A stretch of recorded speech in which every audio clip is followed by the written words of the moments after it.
Major disruptions in the nation's air service as air traffic controllers refuse to work this morning. Good evening, everyone. I'm LaDawn Davis, and welcome to the Bahamas Tonight, the weekend edition. The industrial action resulted from what they described as an intrusive vetting policy. The sit-out caused the delay of dozens of international and domestic flights. Our Jared Higgs leads us off tonight with this report from the Lynden Pindling International Airport.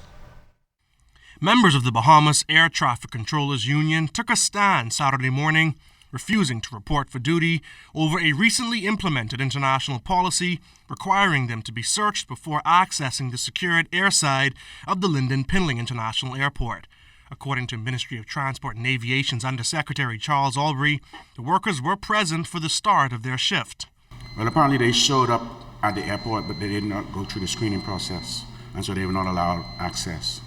After an early morning meeting between union executives and officials from the Ministry of Transport and Aviation, the air traffic controllers returned to their posts, agreeing to participate in the security protocol. The group is expected to meet with Minister of Transport and Aviation, the Honorable Glenys Hanna-Martin, on Monday.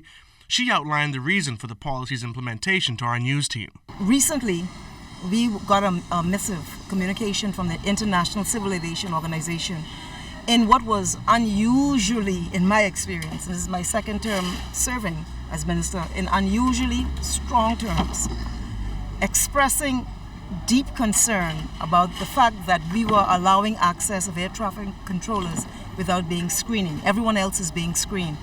And as a result of that, we put in place about 3 months ago protocols which incorporated air traffic controllers into the realm of everyone else who accesses the airside, I'm told, other than on-duty law enforcement officers. The International Civil Aviation Organization went further and expressed concern. They told us that if we did not comply by a date certain, that they would be compelled to make that notation internationally.